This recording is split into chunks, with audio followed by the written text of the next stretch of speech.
Assalamualaikum warahmatullahi wabarakatuh. Alhamdulillahi rabbil alamin, wa bihi nasta'in, wassalatu wassalamu ala khatamil anbiya'i wal mursalin, nabiyina Muhammadin wa ala alihi wa ashabihi ajma'in, amma ba'du. Kita bersyukur kepada Allah tabaraka wa ta'ala yang memurniakan kepada kita berbagai rahmat, nikmat, yang di antaranya ialah kita dapat berhimpun pada pagi ini untuk bersama-sama menyambung bacaan kita dalam kitab Ad-Da' wa Ad-Dawa karangan Syekhul Islam Al-Thani Ibn Qayyim Al-Jawziyah rahimahullah ta'ala. Kitab yang sangat bermanfaat dalam babnya, dan kita masih lagi pada perbincangan yang dibawakan oleh musannif rahimahullah ta'ala wa radiyallahu anhu berkenaan dengan tentera-tentera ataupun taktik yang digunakan oleh iblis dan syaitan untuk menguasai hati manusia. Dan kita masih lagi, dan kita telah pun sampai kepada perbincangan yang telah lepas, ialah tentang hati. Itulah bila telah ditakluki seluruh anggota tubuh dan badan kita ini, maka berjayalah dia menakluki hati kita. Na'udzubillah min zalik. Kemudian iblis berpesan kepada tentera-tenteranya, kata Ibn Qayyim, kalau engkau rasa hati itu, jantung itu cuba hendak kembali kepada kerajaannya, kembali kepada logiknya, maka engkau hiaskan kepadanya untuk mengikuti, engkau kahwinkan dia dengan syahwatnya. Dan dengan itu maka dia akan hilanglah kewarasan akal tadi. Dia tidak boleh lagi membuat pertimbangan yang logik sebenarnya. Walaupun dia rasa macam dia logik, tapi sebenarnya tidak ada orang yang buat dosa, dia buat dosa kerana bagi dia benda tu logik, tetapi kerana benda itu yang memenuhi kesukaan, kecenderungan syahwat dia sebenarnya. Tidak ada orang yang buat bid'ah kerana memang dia yakin benda tu betul-betul agama.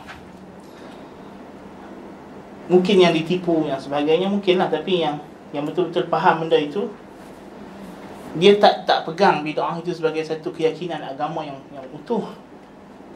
Nah, lalu kita tengok hari ni, bila dakwah sunnah di Malaysia ni semakin kuat, apa jadi kepada orang yang buat bid'ah? Pegangan mereka kepada bid'ah juga makin luntur. Betul tak? Kan? Macam masjid ni lah, tak baca Yasin malam Jumaat, baca pagi Jumaat. Kan? Pasal dia nak raikan masyarakat yang lebih suka nak dengar kuliah pula. Kan? Ni orang malam Jumaat tak baca Yasin, nak dengar kuliah. Kan? Dah asalnya orang sunnah yang buat kuliah malam Jumaat ni. Kan? Kita nak lawan bid'ah baca Yasin tu. Kan? Baru sekarang dah ada bacaan Al-Kahfi. Dulu mana pernah dengar Malaysia ni baca surah Kahfi? Tak pernah dengar. Tak pernah dengar. Kan?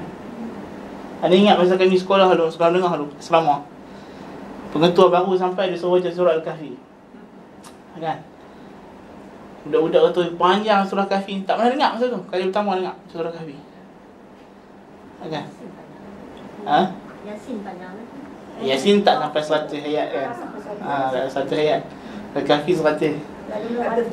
Jadi ayat dia lebih panjang-panjang. Tapi sebenarnya tak adalah benda tu susah kalau kita dah biasa baca. Kan? Macam surah Al-Baqarah pun orang rasa susah, tapi Al-Baqarah ni taklah sampai, kalau orang yang rajin baca, tak ada sampai sejam pun. Kan? Habis-habis kuat sejam setengah. Kan? Jadi benda tu taklah, bila kita dah ulang-ulang selalu, jadi biasalah. First time tu memanglah susah. Kan? Even Yasin pun panjang juga. Nak banding yang Qul Huwallah. Kan? Kan? Nak banding dengan surah Al-Mulk, 30 ayat je surah Al-Mulk. Kan? Sekarang pun nak pendek buat, tak baca surah Al-Mulk. Kan? Tapi maknanya dia hakikatnya kesukaan, kecenderungan. Kan? Dan dia pun tak yakin benda tu agama. Kan? Sebab tu dia boleh offer kita, tak apalah, kami pun tak cakap benda ni wajib apa semua. Dia boleh buat offering yang kita, dia boleh buat pertukaran, changingnya. Pasal dia tak pegang benda tu dengan seteguh-teguhnya.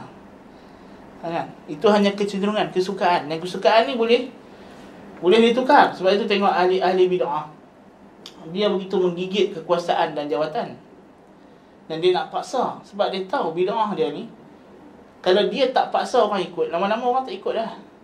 Sebab hawa nafsu orang ni berubah. Tapi agama yang hak, main kot mana pun dia tak berubah. Tengok Islam. Islam agama Allah Ta'ala yang hak. Pernah Islam paksa mana-mana penduduk sesebuah negeri atau negara atau kampung untuk peluk Islam?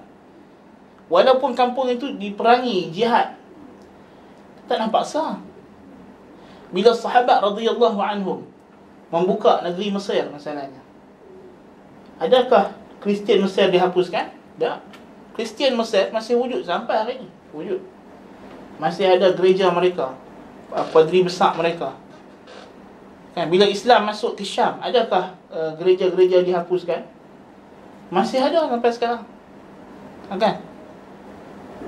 Bila Islam sampai ke tanah Melayu, adakah ajaran Hindu terus terhapus daripada orang Melayu? Masih ada di hujung Bali sana, walaupun duduk jauh lah. Kan? Orang Melayu yang masih kekal dengan ajaran Hindu kan? Walaupun majoritinya alhamdulillah lah masuk Islam. Tidak ada paksaan, tidak pernah memaksa. Yang dikehendaki dengan jihad ialah tunduk kepada hukum Islam, tunduk kepada kerajaan Islam. Bukannya kita nak paksa dia mengucap la ilaha illallah. Kan? Dan bila negara-negara Islam dijajah kemudiannya, start pada abad ke-7 Hijrah, lihat kedatangan Mongol. Adakah orang Islam murtad dan balik menjadi penyembah berhala sebab orang Mongol datang? Keajaiban. Sebaliknya, orang Mongol yang masuk Islam. Dia yang masuk Islam, dia pula buat kerajaan Islam. Bila Portugis datang, serang India, serang Malabar, untuk paksa orang Islam masuk, Portugis datang nak paksa orang Islam masuk Katolik. Adakah dah serang Malabar, lepas tu main serang Melaka, nak paksa orang Melayu masuk Islam, orang Melayu masuk Kristian. Adakah orang Melayu masuk Kristian? Islam sampai hari ini. Datang Belanda dengan Protestannya, datang British dengan Anglicannya, masih Islam. Kan? Tapi kita tengok negara-negara yang dulunya agama kafir, bila Islam datang, rakyatnya tak patah balik dia agama kafir. Kita tengok negara Turki, Republik Turki. Turki ni Rom. Dia adalah Turki ni kira negeri suci orang Kristian. Di situlah terbinanya agama Kristian pada perhimpunan Nikea abad ke-4 Masihi. Semua persidangan gereja yang besar-besar yang membentuk agama Kristian yang ada hari ini, akidah-akidah mereka semuanya diputuskan di Byzantine. Itu Turki masa itu. Masa itu panggil Byzantine. Ya. Kota Konstantinopel ibu negara dia masa itu. Ya. Tapi bila Islam dah masuk ke Turki, kemudian datang gerakan sekularisme Mustafa Kemal Atatürk, adakah orang Turki murtad jadi Kristian balik? Tidak. Bahkan Hagia Sophia dikembalikan hari ini menjadi masjid. Kan? Maknanya Islam terus kekal. Tidak ada orang nak tinggal Islam sebab dia hak, dia kebenaran. Tapi agama kufur tengok orang kafir, dia campur-campur agama, hidup dia tak ada pegangan yang ketat, tidak ada. Sebab apa? Dia hawa nafsu saja, kesukaan. Dan kesukaan tu boleh berubah. Tengok gereja Katolik, bila datang ajaran Protestan dibawa oleh John Calvin, dibawa oleh gerakan-gerakan Protestan ini, Zwingli, depa ni semua. Awal tu Katolik begitu menentang gerakan Protestanism. Tapi lama kelamaan dia sendiri ada dia punya counter reformation. Dia sendiri buat reformasi dia juga. Pasal nak sesuai lah, Protestan dah tersebar dan hawa nafsu orang dah berubah, gereja ubah. Ubah prinsip-prinsip supaya sesuai dengan hawa nafsu masyarakat yang baru. Kan? Jadi kita kata agama yang dibina atas hawa nafsu dia tak kekal. Sebab hawa nafsu ni dia sentiasa berubah sana, berubah sini. Kan? Sekejap suka hak ni, sekejap suka hak tu. Kan? Tapi kebenaran al-haq dia adalah sabit, dia tetap. Dia tetap. Bahkan kalau kita tengok di antara punca orang buat bid'ah ni juga, hakikatnya ialah pasal dia bertarung dalam diri dia antara dia nak ikut kebenaran dan kecenderungan dia dengan hawa nafsu. Sebab itu jadi syubhat. Syubhat ni ialah benda yang asalnya benar tapi dibalut dengan syahwat, dengan hawa. Okay. So orang Islam dia tahu Islam betul-betul, dia tak mau tinggal Islam, tapi dia ada kesukaan tertentu yang sebenarnya benda tu berlawanan dengan Islam, maka dia cuba nak islamisasikan. Dia cuba nak bagi nampak benda tu macam sesuai dengan Islam, maka itu datangnya bid'ah. Kan? Bila orang Melayu dulu agama Hindu, bila orang mati dia kena buat kenduri, jamu Brahmin. Kan? Bila Islam datang, syahwat tu tak mau tinggal. Kan? Jadi tukar baca Yasin, baca tahlil, tapi konsepnya masih sama. Dia nak buat tahlil kena cari tok lebay. Kan? Tok lebay tu Brahmin lah. Kan? Jamu tok lebay tu. Kan? Lepas talqin di kubur, kena bagi pinggan, bagi kemplekat dekat tok lebay. Kan? Konsep perhambaan diri kepada Brahmin itu masih masih wujud. Nasallallahu al-afiyah. Sebab itu ajaran tasawuf sedang merebak dalam masyarakat Melayu. Pasal dia ajaran yang telah disesuaikan dengan Hindu, dengan Buddha. Maknanya tasawuf itu sendiri diambil daripada ajaran-ajaran Hindu, Buddha dan Gnosticism. Betul. Jadi tapi orang Islam, orang Melayu tahu Islam tu yang betul, yang segi logiknya Islam logik. Tak logik sembah Tuhan yang pelik-pelik yang banyak-banyak, tapi bila nak ikut kebenaran tapi tak mau tinggal syahwat, akan datanglah bid'ah. Betul, ulama ahli sunnah panggil bid'ah ni sebagai hawa, dan ahli bid'ah ni panggil ahlul ahwa, orang yang mengikut kecenderungan, kesukaan diri. Jadi bila akal telah dikuasai oleh hawa, dan Nabi SAW kata, la yu'minu ahadukum hatta takuna hawahu taba'an lima ji'tu bih. Tidak beriman seseorang kamu sehinggalah hawanya, kecenderungan suka dirinya, mengikut apa yang aku bawa. Itu barulah kesempurnaan iman yang sebenarnya. Kalau sebaliknya, itu yang bawa padah. Itu yang bawa padah. Kita sepatutnya suka apa yang Allah dan Rasul suka, bukan kita nak Allah dan Rasul ikut apa yang kita suka. Kita sepatutnya mujahadah, lawan diri kita, buang apa yang kita suka dan kita ganti dengan apa yang Allah dan Rasulnya suka. Daripada asalnya kita buat benda itu kerana terpaksa ataupun kerana taat semata-mata, kena usaha sampai jadi ubudiyah, jadi ketaatan yang disertai dengan kesukaan dan perhambaan diri. Baik. So perasaan ubudiyah inilah yang iblis dan tentera-tenteranya nak buang daripada hati kita ini. Dan inilah ceritanya ini. Maksudnya iblis dah berjaya menakluki hati kita ni ialah dia nak buang perasaan ubudiyah. Dia nak buang perasaan perhambaan kita, kecintaan kita yang sepenuh jiwa raga kepada Allah Ta'ala ini. Dia nak buang, nak mansuhkan, nak hapuskan. Okay. Jadi inilah yang dia sedang buat. So dia kata, wasta'inu ya bunayya bijundaini 'azimaini lan tughlabu ma'ahuma. Bila dia kata, bila kamu dah kahwinkan hati tadi dengan hawa nafsu, syahwat, kamu kena minta guna pertolongan daripada dua tentera yang besar, yang kamu tidak akan dikalahkan kalau dua tentera bantuan ini ada bersama kamu. Apa dia? Ahaduhuma jundul ghaflah. Yang pertama adalah tentera lalai. Yang kita nak bincang soal lalai. Lalai ini adalah punca kepada maksiat. Sebelum kita buat maksiat, kita lalai dulu. Kan? Lalai daripada mengingati Allah. فَأَغْفِلُوا قُلُوبَ بَنِي آدَمَ عَنِ اللَّهِ وَالدَّارِ الْآخِرَةِ بِكُلِّ طَرِيقٍ.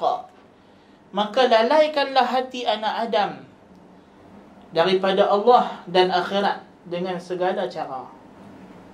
فَلَيْسَ لَكُمْ شَيْءٌ أَبْلَغَ فِي تَحْصِيلِ غَرَضِكُمْ مِنْ ذَلِكَ.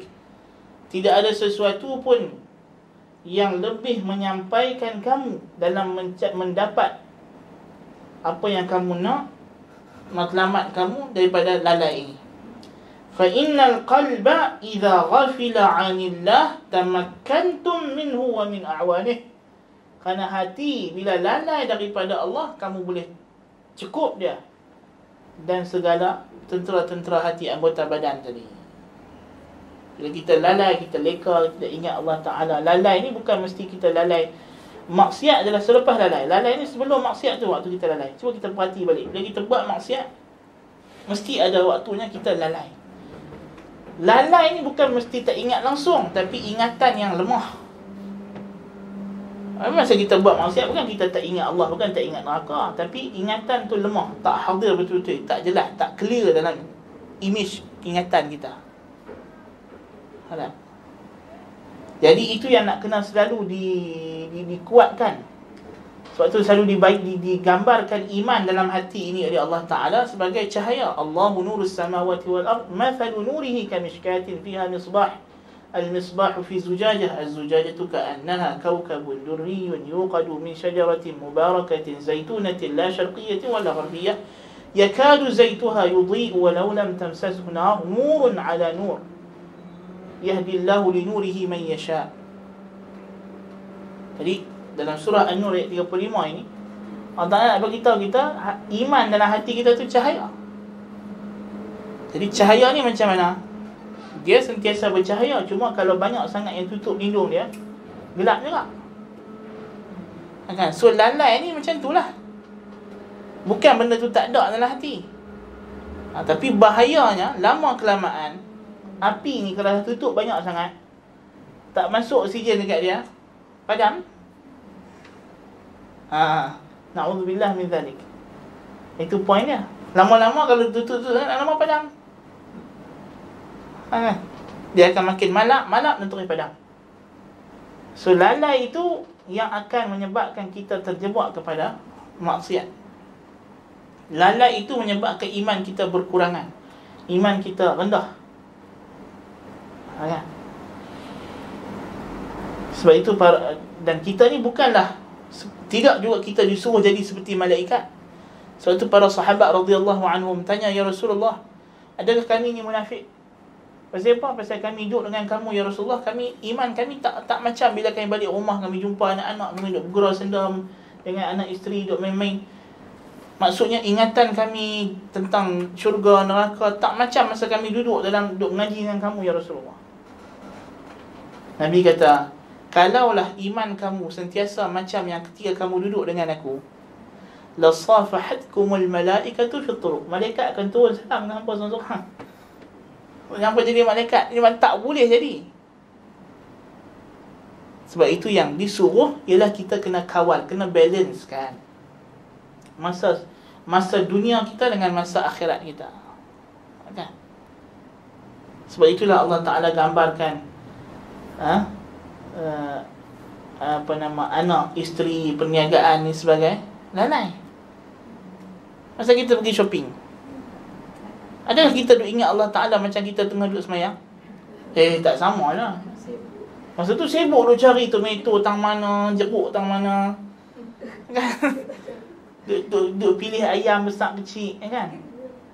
Lepas tu dilarang duduk lama-lama dalam pasar, kan? Sebab tu dia katakan ahabbul biqa' ila Allahil masajid. Dalam riwayat, dalam hadis mengatakan tempat yang paling Allah suka ialah masjid. Wa abghadul biqa' ila Allahi aswaquha. Tempat yang paling Allah benci dalam bumi ini ialah pasar.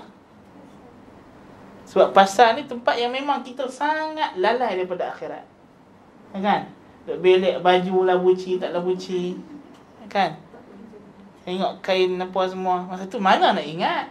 Kan? Tengok lah, nak asak lah. Tengok lah, isyak lah. Duduk dalam supermarket, tambah-tambah supermarket zaman lah. Bukan kita tahu siang malam. Hujan ribut kita tak tahu. Kan? Keluar-keluar tengoklah kereta pecah habis semua lah. Ribut, tak sedap. Kan? Kan sedap. Memang mereka pun sengaja buat itu supaya orang tak sedap. Kan? Supaya orang lalit, orang leka. Lalai ni bahasa utara panggil lalit. Kan? Macam itulah. Kan? Masa kita duduk bersembang kawan-kawan kita, adakah macam kita duduk dalam kelas sekarang kita duduk ingat Allah Ta'ala apa semua? Ada. Tapi ada masa-masanya lah. So kita kena balancekan lah.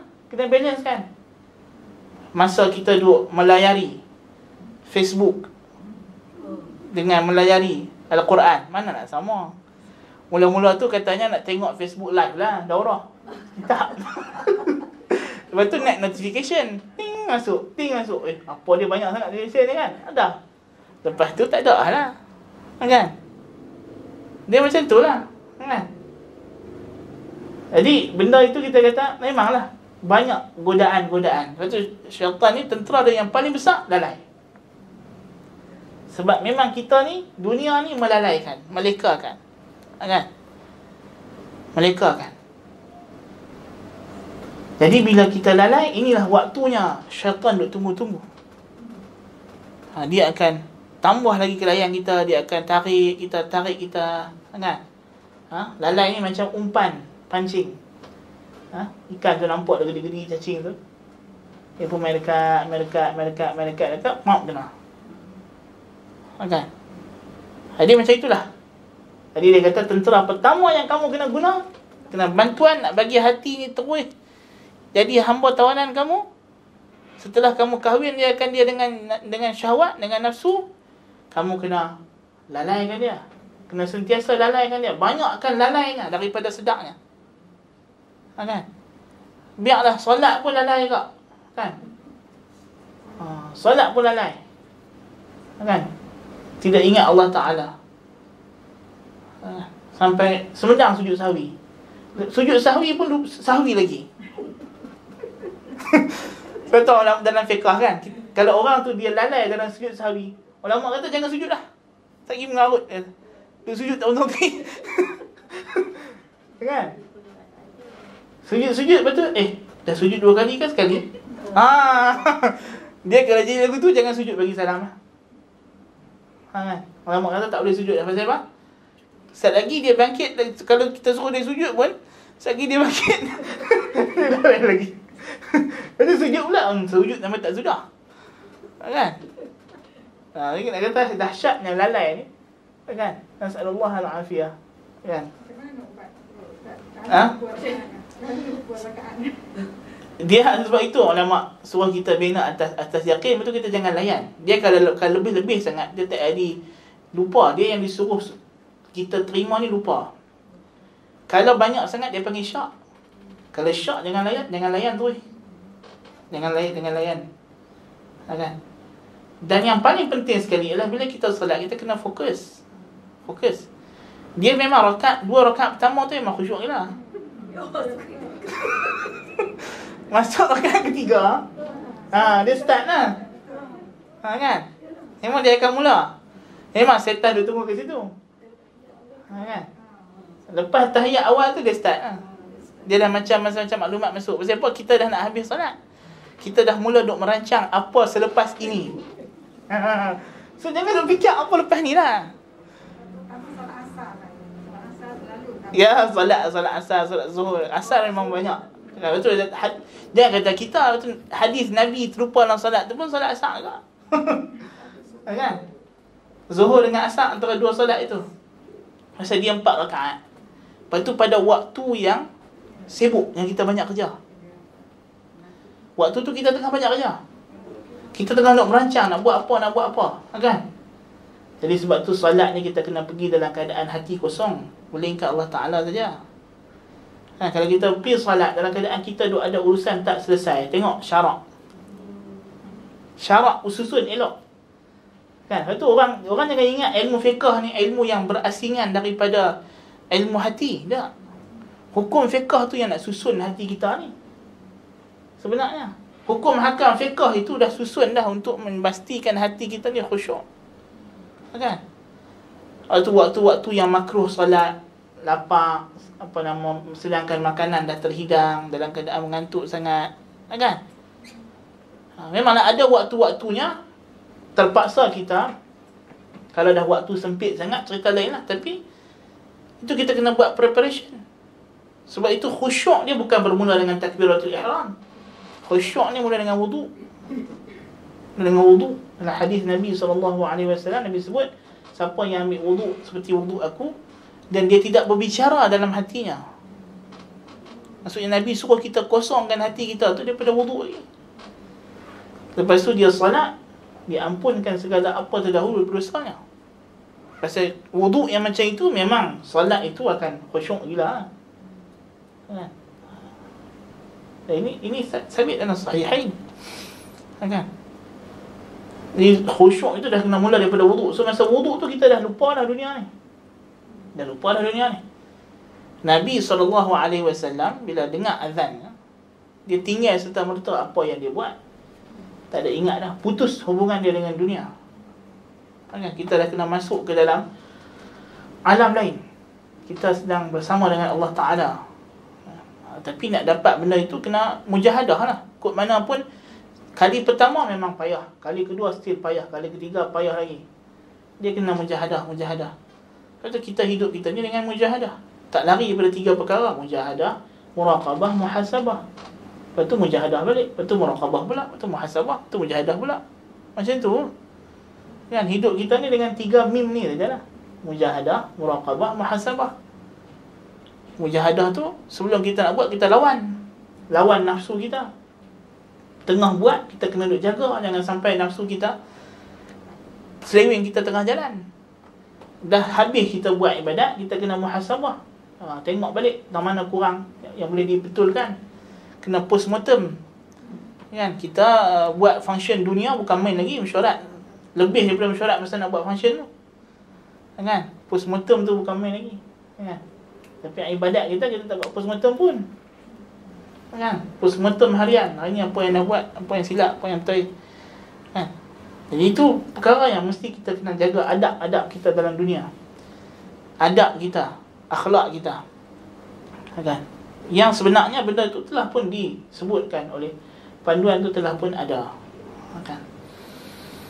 So ini yang pertama, jundul ghaflah, tentera lalai, leka, ghalib. Ini kita kena kurangkan aktiviti-aktiviti keralitan kita tu, kelalaian tu. Kan? Buat sekadar apa yang perlu. Kan? Apa yang perlu. Dan sebab itu kita disuruh mengingati Allah Ta'ala, duduk berdiri. Allah kata, alladzina yadhkuruna Allah qiyaman wa qu'udan wa 'ala junubihim wa yatafakkaruna fi khalqis samawati wal ard. Rabbana ma khalaqta hadha batila subhanaka faqina 'adzaban nar. Kita disuruh ingat Allah Ta'ala. Tengok kita dalam hidup seharian kita, cuba kita buka kitab zikir. Ambillah Hisnul Muslim ke, Al-Azkar ke, lebih lagi Amalul Yawm wa Layla Imam Nasa'i ke, Ibnu Abi Dunia ke. Cuba perhati, ada tak pergerakan dalam Islam ni yang tak ada doa, tak ada zikir? Kalau kita tengok betul-betul zikir ni, semua gerak-geri kita tu ada je syarak suruh berzikir. Ada doanya keluar masuk rumah. Kan? Yang khusus. Zikir yang khusus banyak. Zikir yang umum lagi lah. Zikir umum yang tidak dihadkan waktu, tata cara. Selawat ni waktu bila pun boleh selawat. Kan? Zikir subhanallah walhamdulillah wa la ilaha illallah wallahu akbar, la ilaha illallah wahdahu la syarika lahul mulku wa lahul hamdu ala kulli syai'in qadir. Zikir-zikir umum lagi banyak. Kan? Tidak terhitung, tak terkira. Kan? Zikir khusus tu pun kalau kita dah amalkan, sebab itu kata Ibnu Salah rahimahullah ta'ala, ulama besar mazhab Syafi'i, dia kata siapa yang melazimi zikir lepas salat, zikir-zikir harian, dan juga zikir pagi dan petang, akan terselamat daripada dimasuki, akan terselamat daripada tersenarai sebagai orang yang lalai. Hakikatnya betul kan? Kalau dia jaga zikir-zikir harian dia, tak ada waktu dia nak lalai kan? Maksudnya kalau dia lalai, itu lalai yang dalam kadarnya kan? Ketika nak makan baca bismillah, so tak lalai lah masa makan. Pasal dia ingat nama Allah Ta'ala. Dah sudah makan, alhamdulillah, tak lalai dah lah kan? Bila kita buat benda itu, kita tak lalai kan? Dia kata, bila ulama salasa sebutkan, bila siapa yang baca 10 ayat Al-Quran setiap hari, akan diselamatkan daripada tersenar daripada orang yang lalai. Dan kalau dia baca Quran, tak lalai, 10 ayat bukan banyak pun kan? Ibnu Abbas radhiyallahu anhu kata, apa yang menghalang seorang kamu dia balik daripada pekerjaannya sampai di rumah, sambil dia berbaring, sambil dia duduk, dia baca 3 ayat daripada Al-Quran kan? Kita apa masalah? Kita sebelum nak start kita, qul huwallahu ahad, Allahus samad, lam yalid wa lam yulad wa lam yakul lahu kufuwan ahad. Tak ada baca Quran. Bukan susah pun kan? Wadduha alam nashrah, bukan suruh baca Al-Baqarah kan? Al-Quran, orang Islam alhamdulillah, Quran dalam dada kan? Bukan susah nak baca Quran ni. Quran paling, zikir paling senang kali nak baca. Dia bukan ada waktu yang kita tak boleh baca Quran, kecuali wanita yang datang haid atau junub.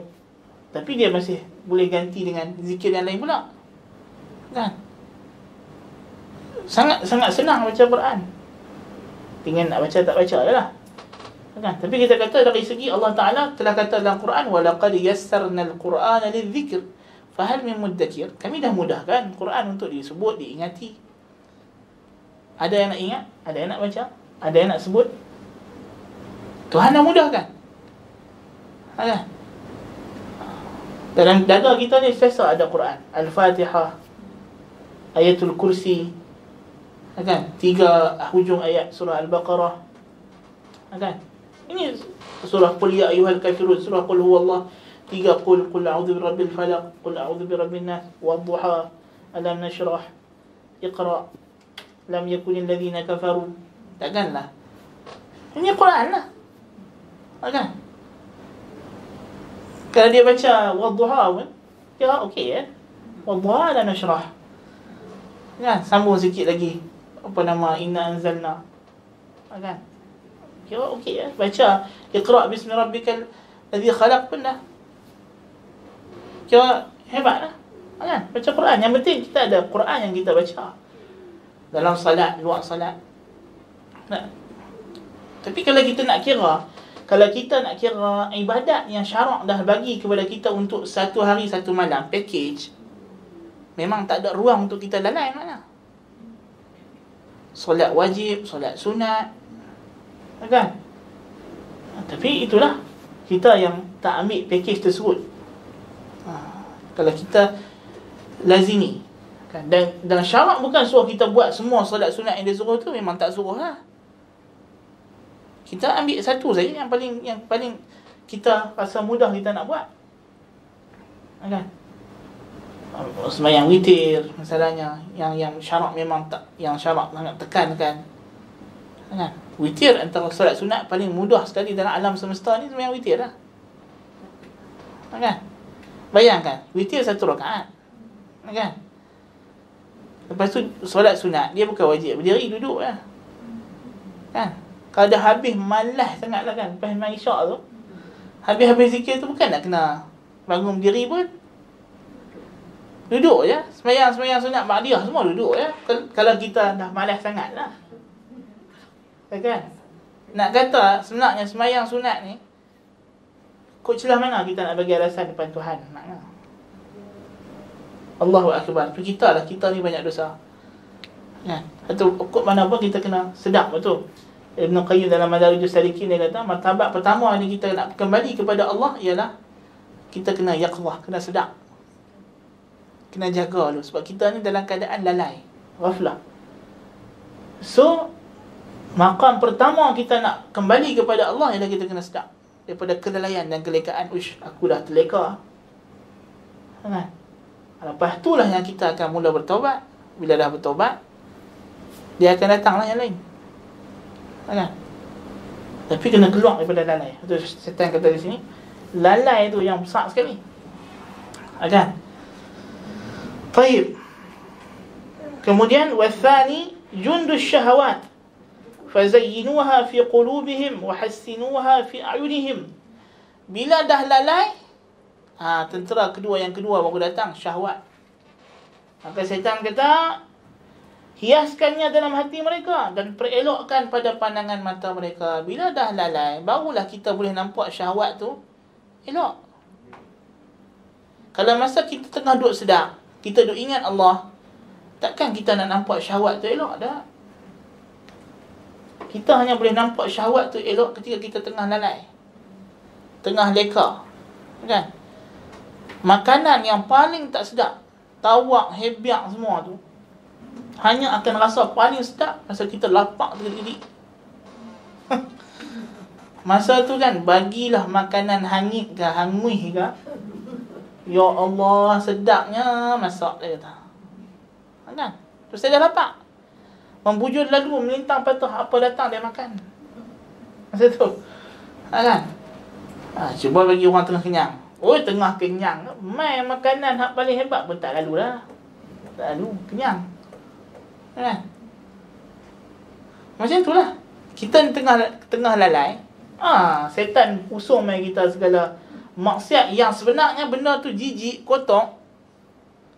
Tapi bila kita tengah lalai, kita nampak macam cantik. Macam hebat lah. Kan?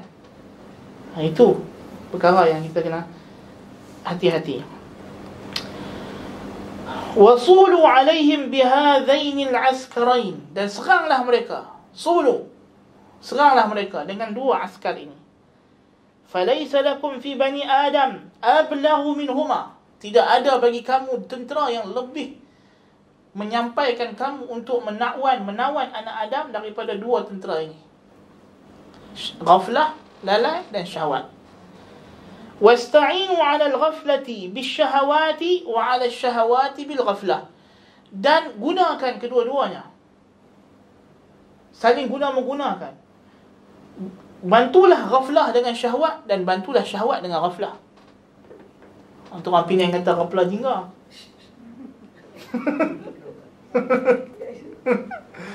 Kan? Ghaflah jingga. Daripada kata ghaflah lah, ghaflah. Dia ambil benda ghaflah tu. Kan? Jadi maknanya, dia kata, kalau nampak dia leka, cepat-cepat masukkan syahwat. Kalau nampak dia tak leka, buat main syahwat supaya dia leka. Syahwat tu pun akan menyebabkan kita leka juga. Yalah, bila kita dah duduk seronok nak buat ibadat, macam kita kata tadi lah, kan? Duduk tengah dengar kuliah ni, Facebook live, kan? Maka datang dia masukkan syahwat. Syahwat dia apa tu? Apa nama? Masuk segala notification kat atas tu, kan? Sembang-sembang apa semua tu, dia main lah. Dia main masuk. Lepas tu kita pun nampak satu-satu naik, kan? Lama-lama duk ketak tangan nak tekan ni, kan? Kali buka juga, kan? Buka juga. Jadi macam itulah, kan? Dia akan gunakan syahwat itu untuk lalai kita. Bila kita tak lalai, dia guna syahwat untuk lalai kita. Bila kita tengah lalai, masa tu dia akan masukkan syahwat pada kita. Nas'alullah al-afiyah.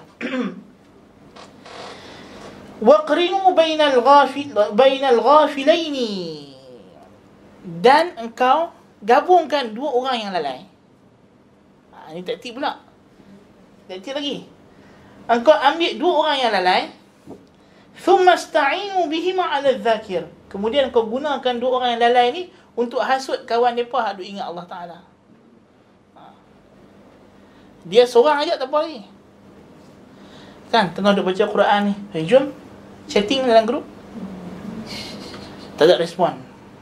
Dia tak apa, sama-sama baca Quran. Tiba-tiba ting masuk kawan yang kedua. Kawan yang kedua tu ketak tangan. Kan? Dia mesti main 2 orang lah. Kan? Main 2 orang. Kan? Masuk 3, 4, habis hanyut lah. Kan? Jadi itu di antara banyak juga godaan. Kan? Kalau kita baca Quran pakai handset, bahaya. Tutup internet. Lepas tu baca Quran apa? Sambil dia baca Quran, tiba-tiba naik WhatsApp, masuk Telegram. Tak jadi. Tambah-tambah ni WhatsApp, Telegram, dia bukan naik notification saja, dia naik terus apa yang orang tu tulis. Jadi kita dah terbaca dulu dah. Dia bukan macam dulu. Dulu dia naik satu, you have a message. Dia tak tulis apa dia. Kita pun tak tahu. Kita pun tutup dulu lah. Tapi lah dia dah naik lah. Dah nampak dah apa kawan tu tulis. Kan? Dia masuk. Ui, ada berita. Dia pun, berita. Dia tengah baca Quran ni. Satu ayat ni nak habis. Berita tergempak ni. Kan? Dah nampak dah kalimah tergempak tu. Kawan tu pula dengan exclamation mark dia. Dah terketak-ketak lah nak buka. Macam tu. Kan? Jadi tutup application Quran, buka tu. Lain kali tu jadi Quran dia. Kan? Hak dia kata tadi, payahlah nak baca surah Baqarah ni panjang kan. Padahal dia baca WhatsApp 3 jam. Kan? Bayangkan, surah Baqarah 200 ayat lebih. Ayat nasuk abang apa?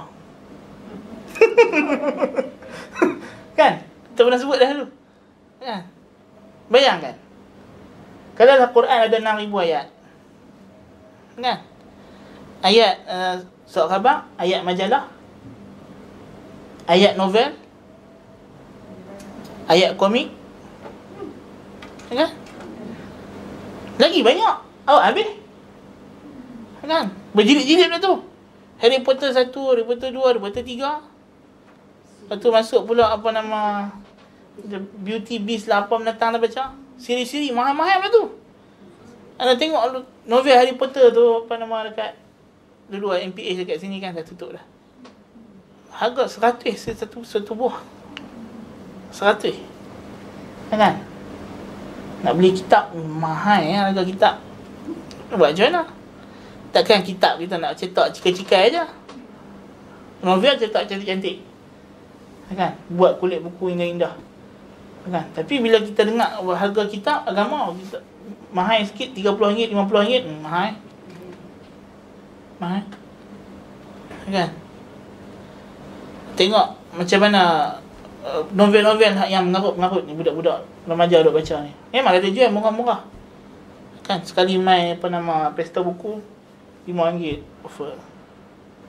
Tapi kalau ada RM5 beli 10 buah, beli 50 buah. Kan? Tapi dalam tu semuanya sampah. Membawa kepada kesesatan. Kan? Tapi nak beli buku yang ni mahal dia tu. Kan? So hakikatnya kita bukannya Al-Quran murah. Kan? Bukanlah mahal sangat Al-Quran. Kan? Free ya pun download dekat application ya. Kan? Lepas tu orang bagi free ya. Saudi bagi free. Kan? Kalau beli Usaha Yayasan Restu pun anda tak pernah beli, dapat free selalu. Kan? Sekali orang bagi orang ni, dia banyak bagi. Kan? Tak payah beli mahal-mahal sangat Al-Quran ni. Bukannya sungguh-sungguh pun. Kadang beli yang macam tu macam ni. Dia yang penting kita kena Quran yang kita boleh baca selesa. Kan? Kalau banyak-banyak sangat pun tak baca payah juga. Kan? Yang kita boleh tadabbur, yang kita boleh, kan? Tapi ialah payah nak cari orang yang betul-betul boleh berteman dengan Al-Quran, yang berteman dengan hadis Nabi SAW. Hadis pun kena baca. Kita tak boleh kata baca Quran saja. Tapi hadis tak faham macam baca Quran tak faham lah maknanya. Tapi kena baca. Kalau kamu tak baca, bila kamu nak belajar, kamu nak tanya. Manusia ni akan mula mengkaji bila dia datang rasa sifat ingin tahu. Bila dia tengok benda yang menyebabkan dia teringin nak tahu. Kalau lah buah apple tak jatuh dekat Isaac Newton, dia pun tak teringin nak kaji. Kan? Dia kena cari sebab untuk kita mengaji kadang-kadang. Kalau tidak, kita rasa kita dah tahu semua. Dia tak pernah baca hadis, kan? Tak pernah baca kitab fiqh. Dia rasa macam dia tahu. Tapi bila dia baca, tak faham. Banyak lagi tak faham ni, kan? Banyak lagi, kan? Ambil kitab Fiqhul Manhaji, baca tengok. Silap-silap bab ayat pun dah, apa ni? Tak faham lah. Kan? Kan? Tak dah nak masuk bab semayang lagi, kan? Tu orang Melayu pun dah lepas bab ayat, kan? Bab ayat tak lepas sampai ketua mengaji bab ayat, kan? Tak dah nak masuk kita berbuyuk pun, kan? Tapi kalau orang tak baca, dia tak ada rasa ingin nak mengaji. Bila dia baca, dia rasa tak tahu. Bila dia rasa tak tahu, barulah dia rasa nak belajar. Kalau dia tak membaca, dia rasa dia tahu. Macam tu lah orang duk habaq tu, macam tu. Dia ikut-ikut gitu, kan? Sampai ketua dia ikut gitu, tak tahu apa, kan? Padahal benda hak dia buat tu paling salah, tapi dia rasa dia lah orang yang paling betul. Tak membaca. Dia dengar Sahih Bukhari, kitab hebat Sahih Bukhari ni, payah nak baca. Kalau dia tak baca, bila dia nak tahu? Bila dia nak rasa teringin nak mengaji apa yang dalam Sahih Bukhari tu? Kan? Bukanlah kita nak suruh baca Sahih Bukhari. Bukan ada orang tak mampu sungguh. Tapi baca Riyadhus Salihin, kan? Bukannya benda yang sukar. Sahih terjemahan, kan? Ataupun apa nama kitab-kitab yang bukan mukhtasar Sahih Bukhari, kan? Kitab hadis 40, hadis 40 ramai orang tak baca, kan? Hadis 40 apa nama, kalau orang Melayu ni rajin baca buku, kan, macam kitab hadis 40, kitab Jawi lama tu, Mustafa Abdul Rahman, cukup bagus. Dalam tu ada cerita pasal ilmu hadis, cerita pasal makna-makna hadis, cerita pasal benda-benda yang bid'ah, yang tak boleh buat, yang boleh buat, yang benda-benda yang berlawanan dengan syarak, kan? Cukup bagus. Tapi orang tak baca, malah membaca itu akan bawa pada lalai. Ada Tuhan suruh baca, Iqra bismi rabbikal ladzi khalaqal insana min 'alaq. Iqra wa rabbukal akram. Baca, Tuhan kata, Tuhanmu paling murah. Kalau kamu baca, dia bimbing lah. Lepas tu Tuhan kata, Iqra, bacalah, wa rabbukal akram, dan Tuhanmu yang paling dermawan. Alladhi 'allama bil qalam, 'allama al insana ma lam ya'lam. Dia mengajar manusia dengan pena. Dia ajar manusia apa yang manusia tak pernah tahu. Kalau tak start baca, kita takkan menulis. Bila kita tak menulis, kita takkan belajar. Tuhan kata, kalau hang nak ilmu, ni cara dia. Ambil buku, baca. Dia baca, tulis. Bila tulis, barulah hang start nak mengaji. Baru hang start nak tahu benda. Baru hang rasa hang bodoh. Baru hang rasa hang tak tahu banyak benda. Kalau tidak, hang jadi jahil murakkab. Jahil tapi rasa pandai. Banyak orang yang jahil yang dia buat pandai ni pasal dia tak pernah membaca. Dia tak pernah membaca, tak pernah mengaji. Lepas tu tunjuk pandai, tunjuk hebat. Hakikatnya memang begitu. Kita dah jumpa banyak juga orang yang jahil murakkab ni, jahil yang perasan pandai ni, memang tak baca, memang tak mengkaji. Dia tak ada rasa terdetik nak pergi menyelak pun kitab-kitab, buku-buku. Jangan kata orang awam, orang yang di peringkat akademik, kan, yang sepatutnya kita kata orang tu ada pengetahuan luas, yang kononnya pensyarah, kononnya guru, kononnya ustaz, kan. Kadang-kadang kita tengok ustaz-ustaz yang ahli bid'ah ni, cara dia ulas isu ni. Jangan kata kitab ahli sunnah tu dia nak baca. Kitab yang puak dia pun dia tak baca. Bila dia cakap tu, kita tahu dia sendiri tak tahu kepala ekor apa dia cakap tu. Maknanya jangan kata hak yang dia tulis tu, hak dia cakap tu, sebelum kita nak bantah, silat-silat hari bulan, ulama' hak puak mereka dulu akan bantah. Tak silap ulama belah depa sendiri yang kata kan kita bukan mazhab kita ni. Itu sampai ke tahap itu kejahilan. Tapi dah akhir zaman ni memang Nabi kata jahil tu akan melekat. Dan poin yang Ibn Qayyim nak sebut di sini ialah bahayanya teman yang melalaikan. So di antara faktor juga ialah syaitan manusia ni, teman.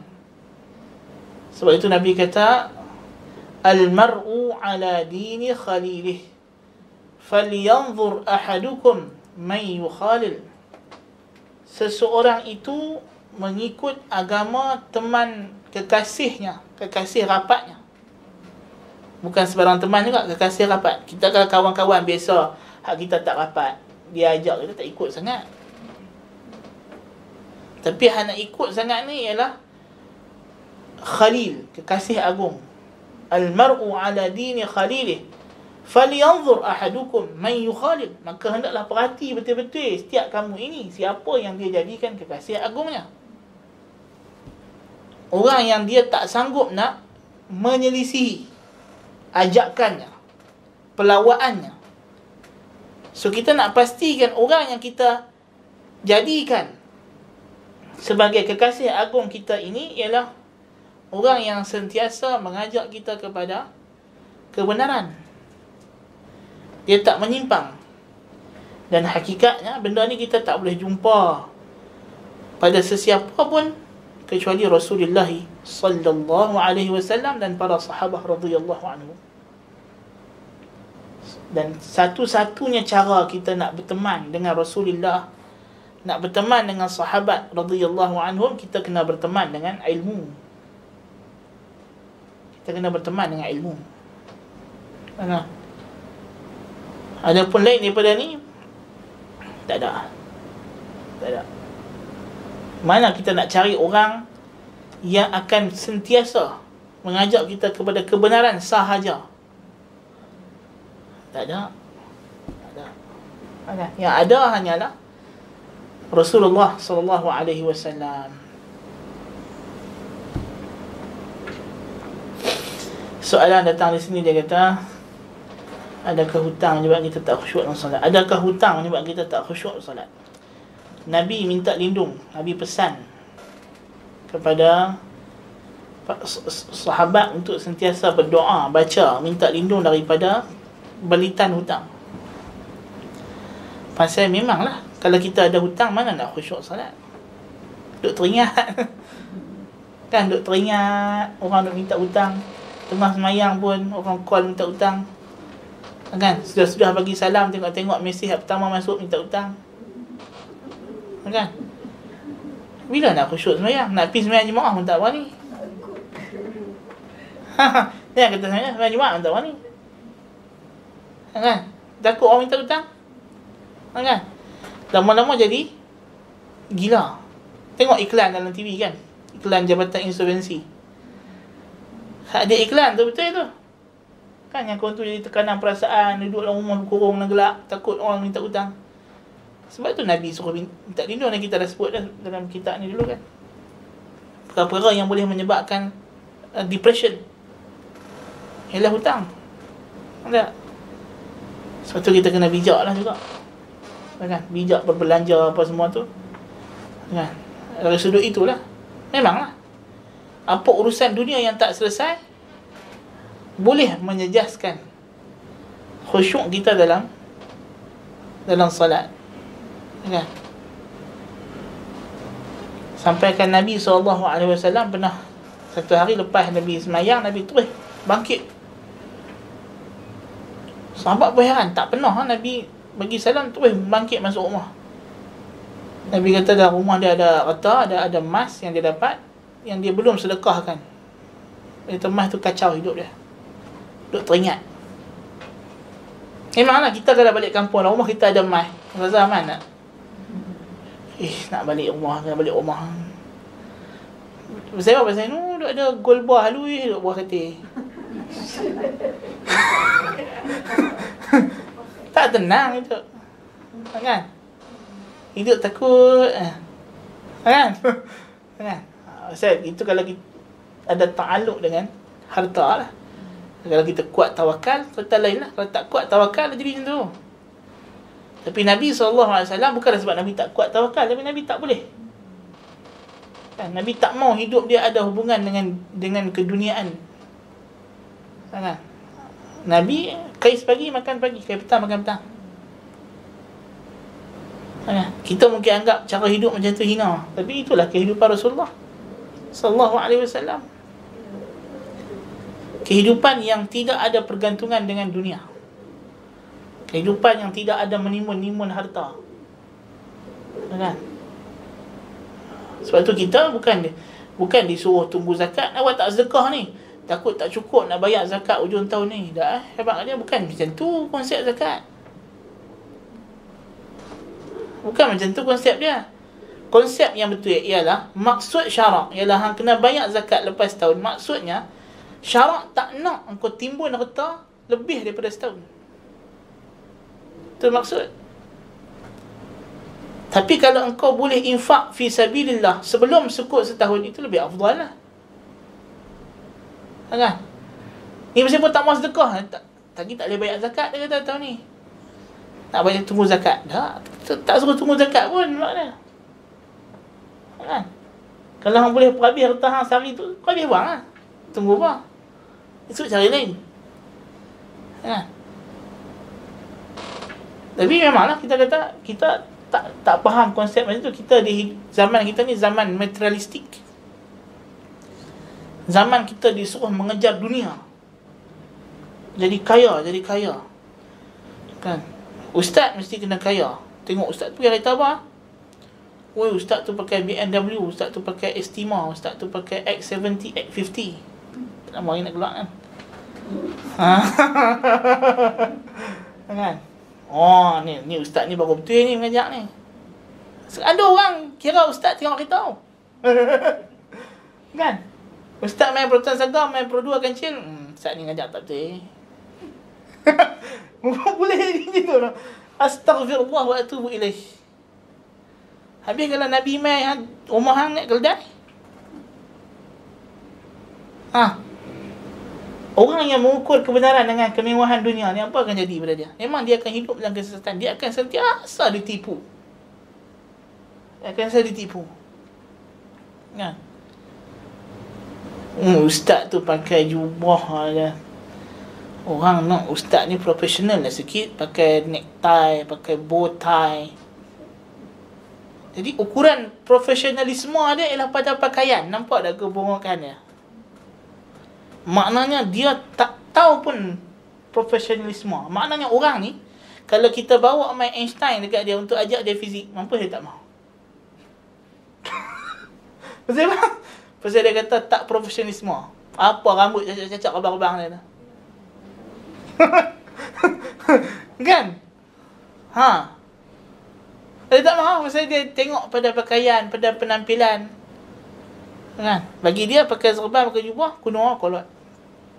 Kan? Ustaz yang hebat ni mestilah kena pakai coat, pakai necktie, pakai sepatu hitam. Kan? Kalau kepala tu kalau ada songkok boleh lagi lah. Kalau tak ada songkok lagi hebat lah dia. Kalau buah kepiah tu lekeh dia kata lekeh. Tok lebay.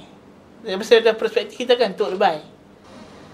So kalimah lebay, nampak lebay tu macam lebay ni simbol orang mati, simbol. Kan kita pakai lebay tu bila tengok orang mati, pun lebay lah. Kan?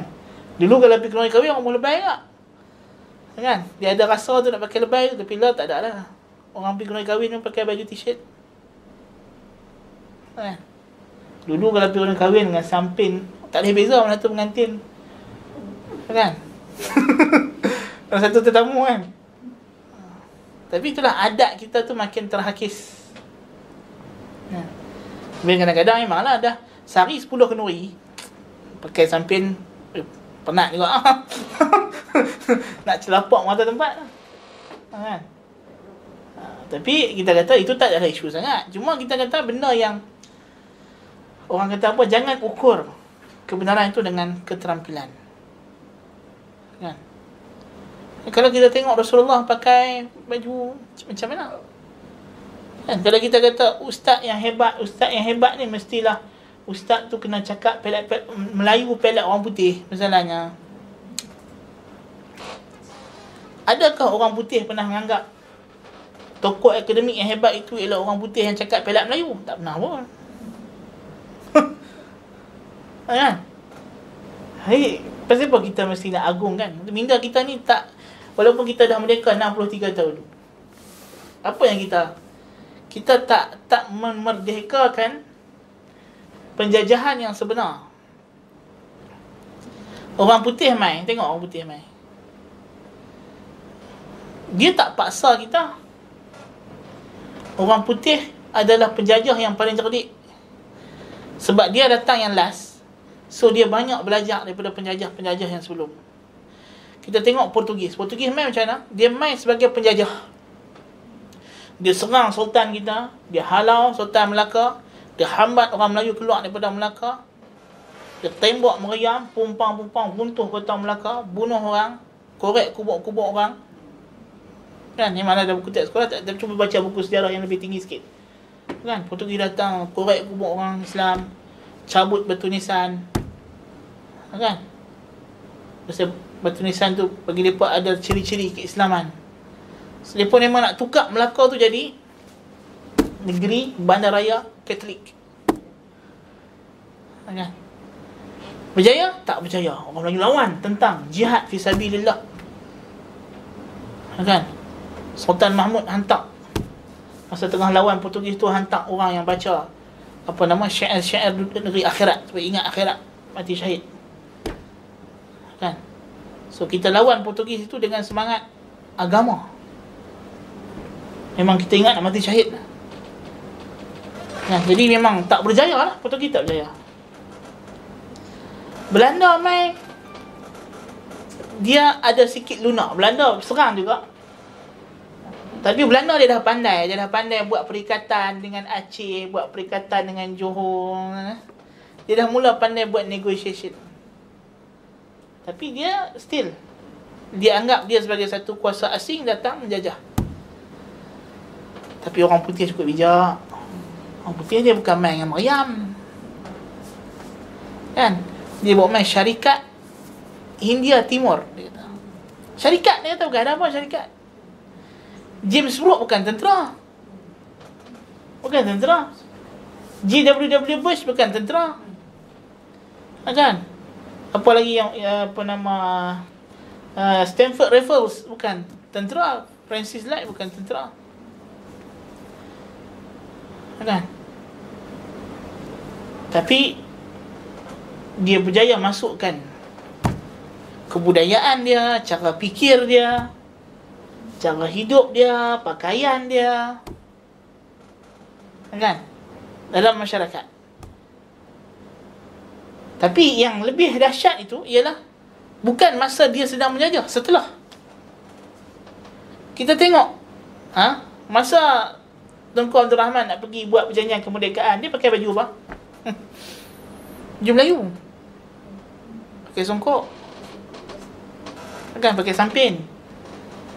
Kan? Maksudnya masuk official, majlis resmi tu, kita menzahirkan baju kebudayaan kita. Masa unofficial nak pakai baju apa, terpulang lah, untuk sesuai cuaca tempat tu dan sebagainya.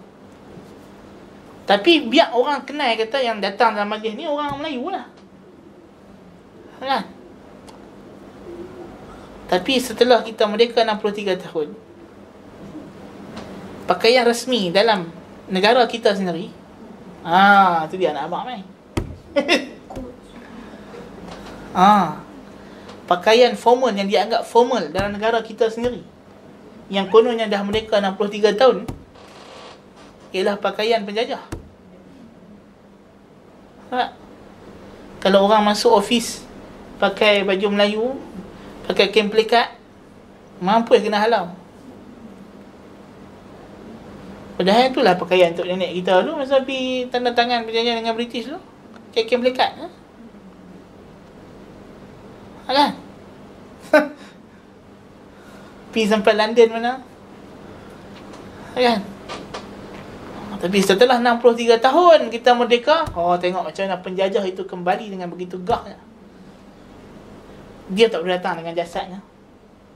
Dia datang dengan kita sendiri bawa. Kita sendiri jadi penjajah.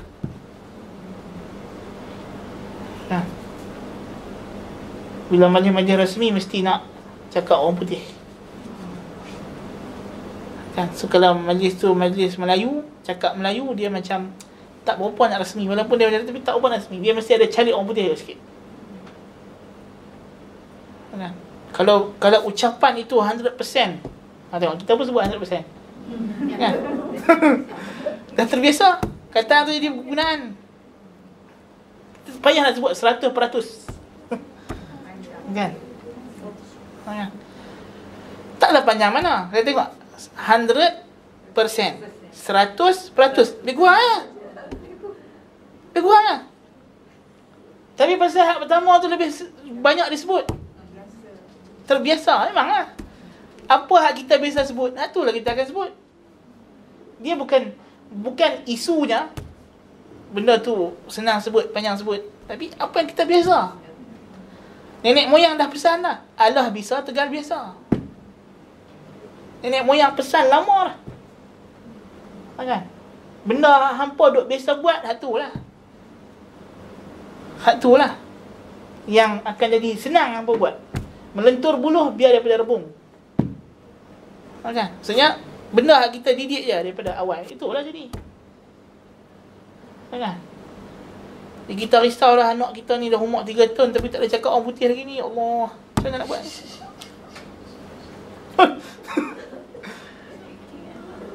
Takut tak cakap orang putih. Tak ada rasa takut kalau esok dia besar tak ada cakap Melayu, tak ada cakap Pelat. Kalau orang utara tak ada cakap Pelat utara. Oi, malu. Kan? Kita anak kita duduk KL kan. Tiba-tiba hari tu dia cakap KL, kita rasa macam, apa hang ni? Kita macam gerah. Kan? Dapat mana bahasa KL ni? Kita memang tak ada dengar lah rumah kita ada bahasa KL. Kan? Tapi kadang-kadang dia dah tengok kartun Ejen Ali cakap KL. Kan?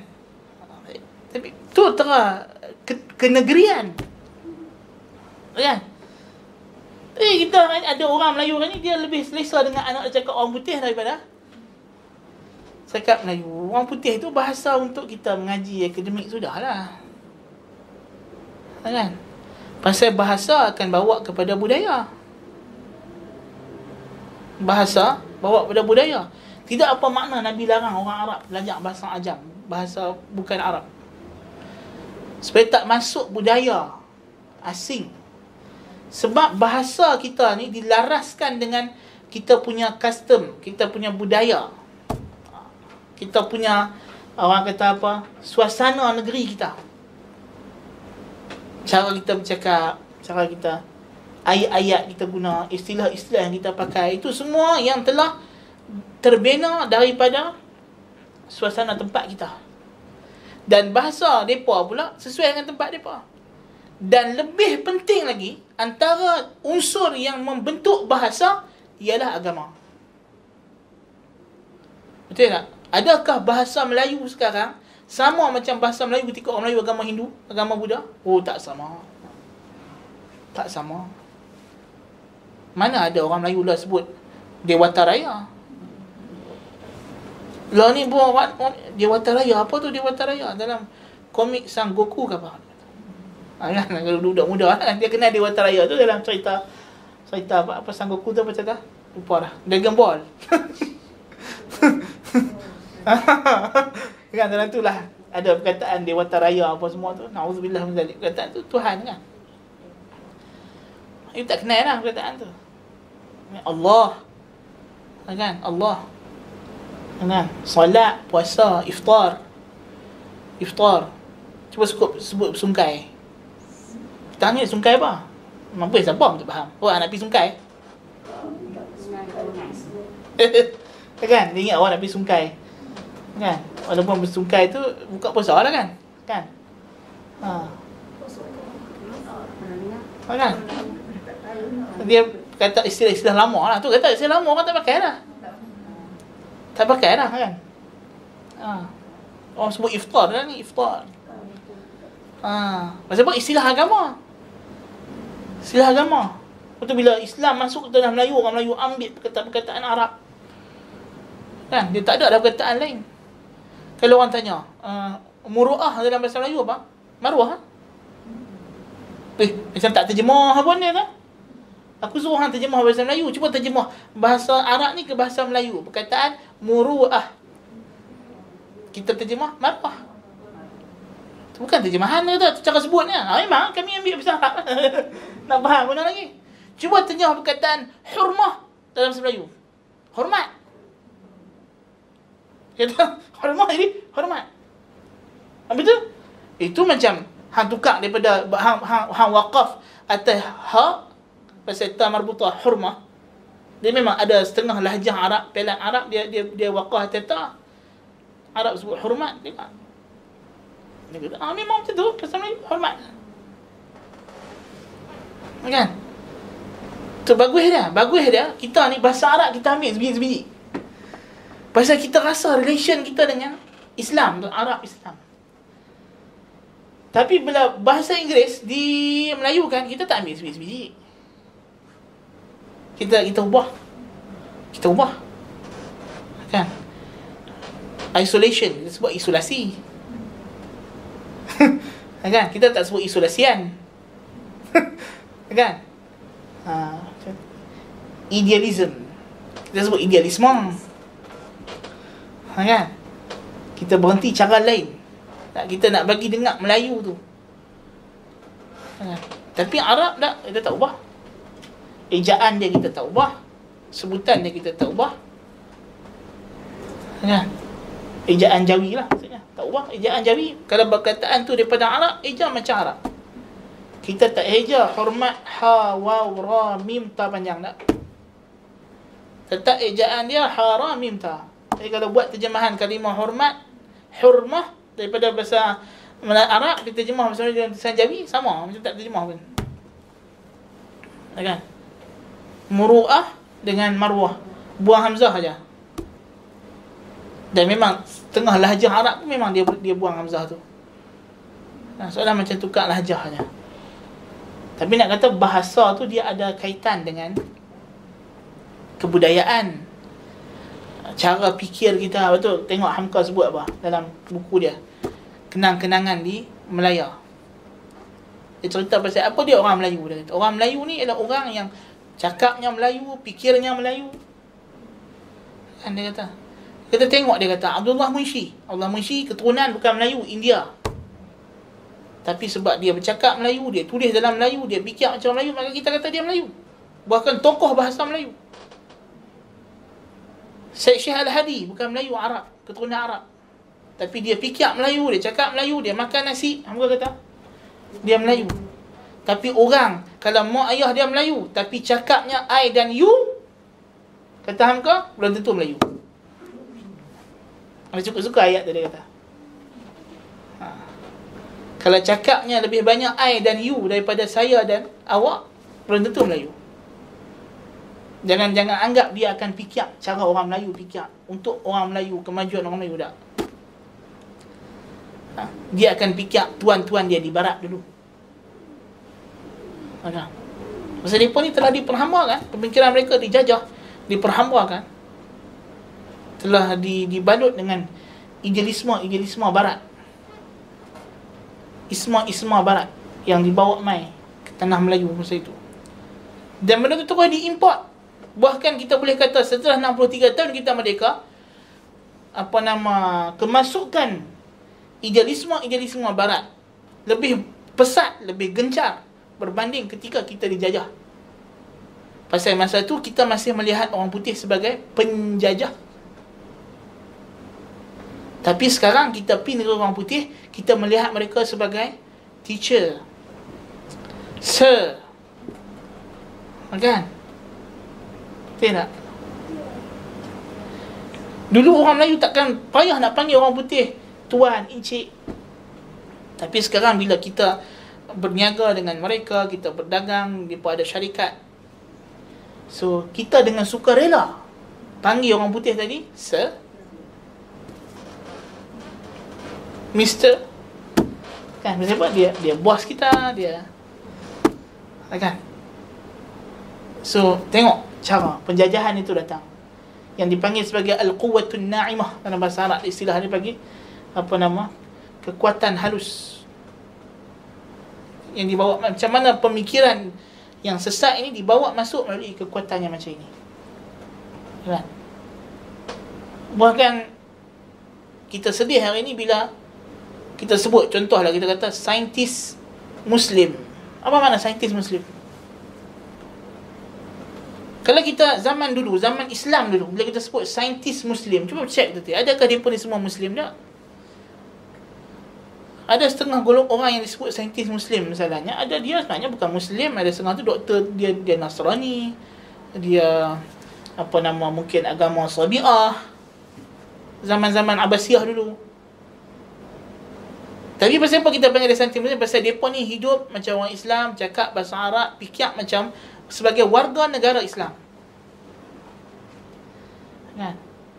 Tapi hari ni bila kita sebut saintis Muslim, ialah kerana dia tu orang Muslim, tapi bila dia bercakap tentang sains, tak dengar bunyi Islam dia, kan? Tu kita apa lah ni kan, kecoh. Kita jumpa dinosaur di Malaysia ni, kan?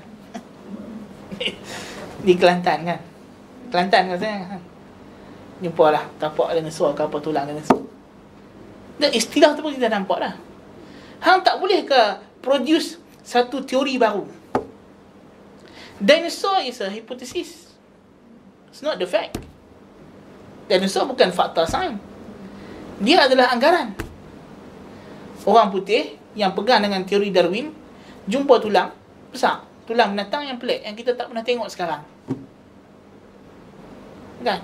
Lepas tu dia buat anggaran, dia buat andaian, kata ni adalah satu binatang, rupa dia macam ni. Itu anggaran dia, based on pahaman dia, berdasarkan teori Darwin dia, teori evolusi dia. Hang sebagai orang Islam yang tak percaya teori Darwin, yang cuba hang tafsirkan pula tulang-tulang ni dalam bentuk penafsiran yang lebih Islamik.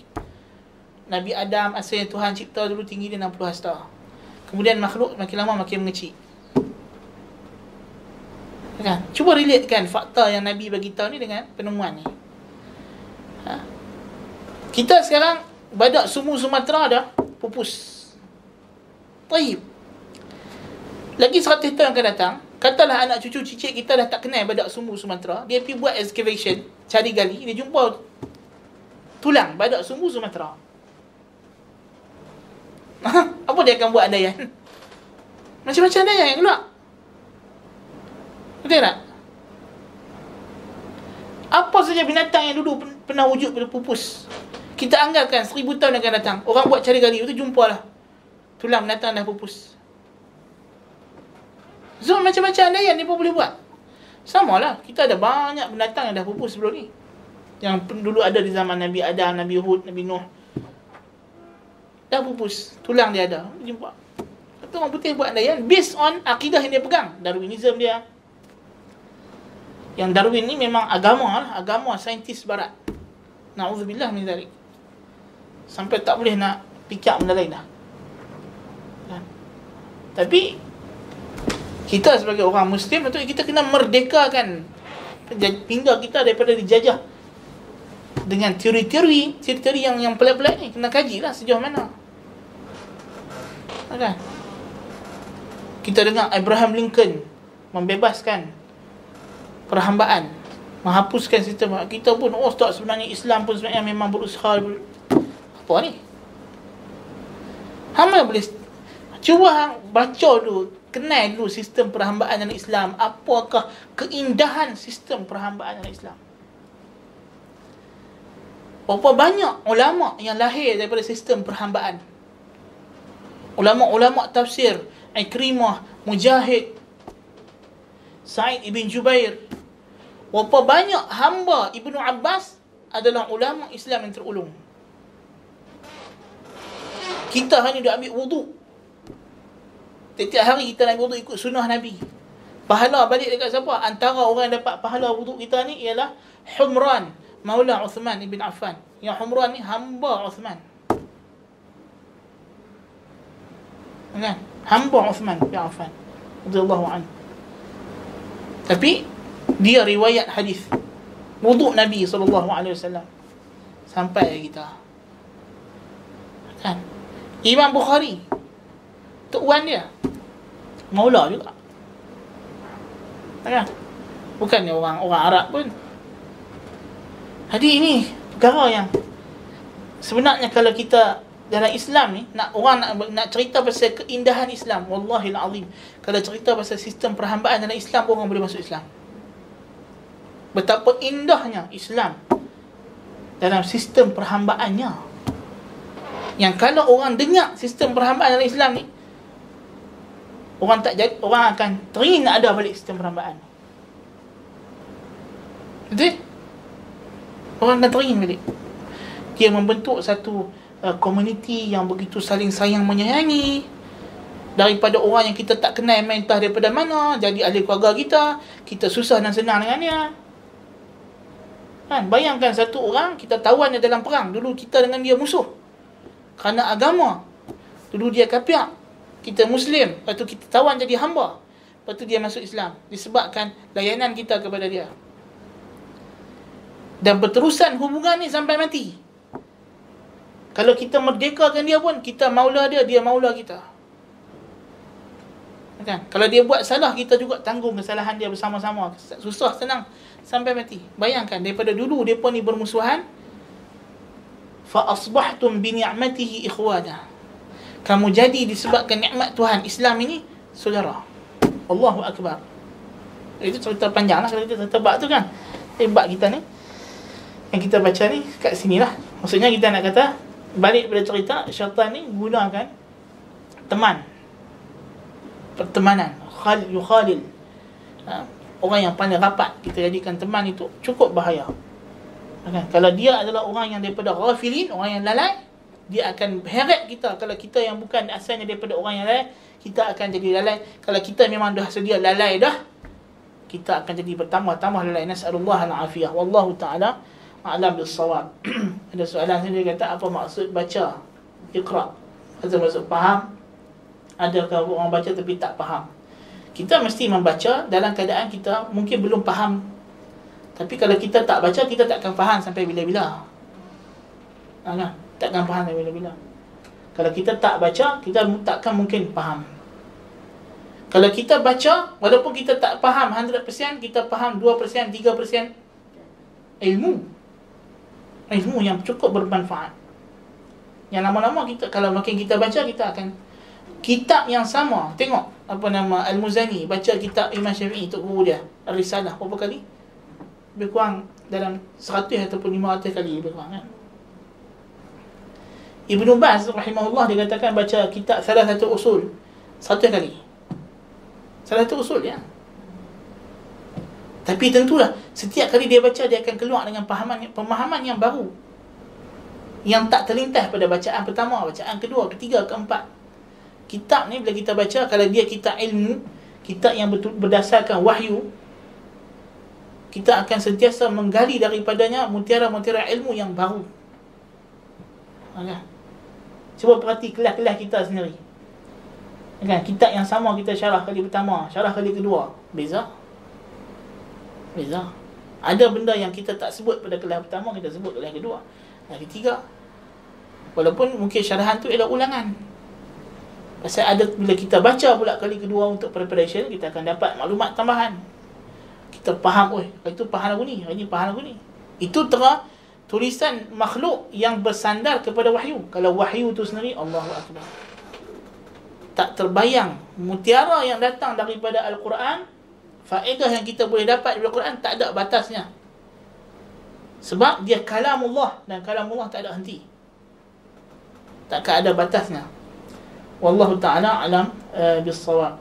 Ni pun apa nama kita dah lewat, kita berhenti sekat ni insya-Allah. Qultu lakum ma sami'tum, subhanakallahumma bihamdika, asyhadu an la ilaha illa anta, astaghfiruka wa atubu ilaik. Assalamualaikum warahmatullahi wabarakatuh.